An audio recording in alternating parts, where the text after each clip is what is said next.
What's up, guys? It's Jamie Messina, and it's day 16 of Coach Basics, and today is all about the art of following up.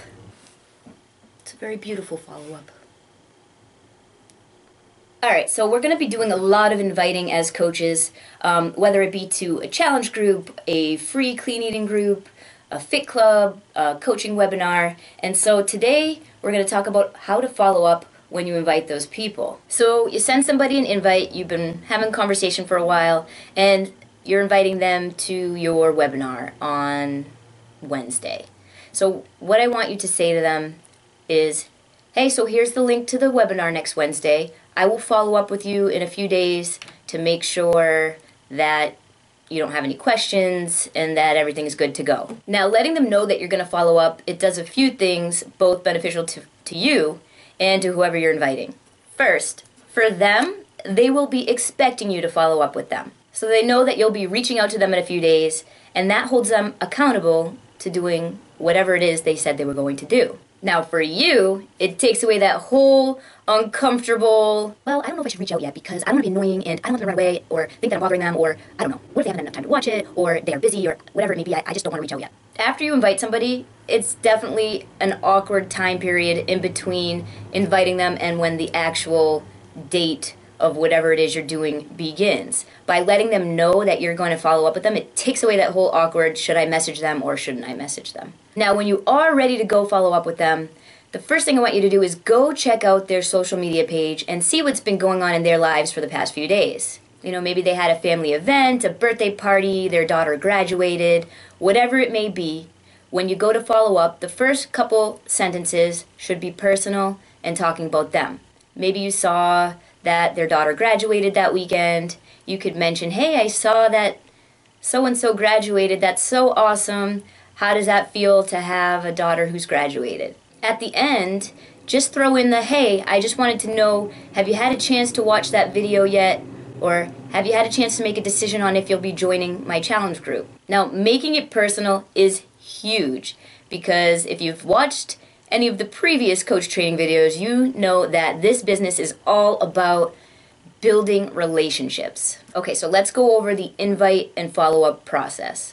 The first thing you have to do is set a date for your challenge group, your webinar, your sneak peek, whatever it may be. Then also set a date that you want to have that group filled by. Then you're going to promote that group for about 2 weeks prior. The day before you want that group to be filled by, you should go through any conversations that you've had over the past 2 weeks, any people who have liked your post regarding those invites, or anyone that you've been having conversations with.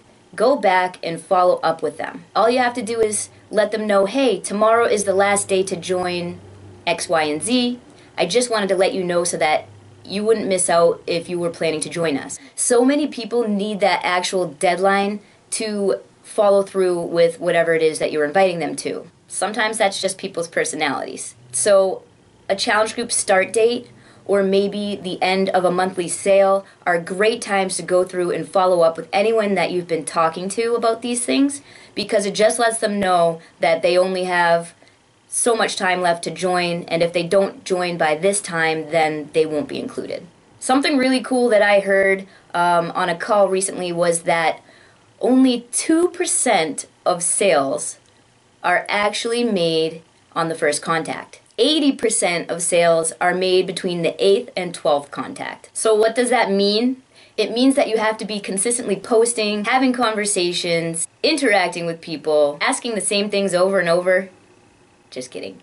It just means that you have to be consistent. And never write anyone off just because they didn't pull the trigger the first time around.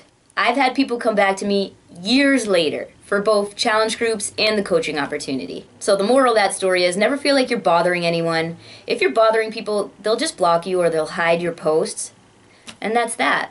But never feel like you're bothering them, because from what I've learned in my experience is that a lot of the times those people actually feel like they're bothering you because they haven't pulled the trigger yet and they feel like they aren't good enough to be a part of whatever it is that you're asking them to be a part of.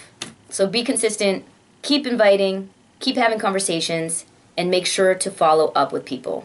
One list that I like to have, and it's ongoing, is anytime I have a conversation with people about the coaching opportunity, whether it be for a discount or whatever, I will put them on that list. Many times people don't think it's the right time to follow through right then, but their name is on my list. So whenever we have a webinar or a sneak peek, I'm going to go back to those people and just let them know, hey, not sure if you're ready yet, but this is going on, and if you'd like to join, I'd love to have you check out to see what it's all about. So the art of following up is huge, because so many times, even though this is the top thing on our mind because it's our career, many people have so much going on in their lives that it just gets pushed aside, and they need that follow-up to be reminded, to actually make a decision, or, maybe they're just not ready then, and that's fine too, they'll be back later.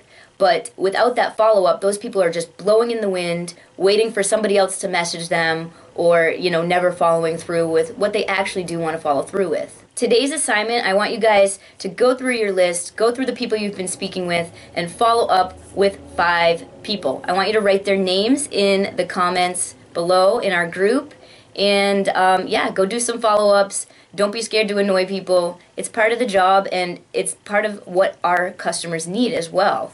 Alright guys, you've been doing great. We are halfway through this training, so congratulations. Give yourself a little pat on the back. I'll see you back here tomorrow for day 17. Peace out, guys.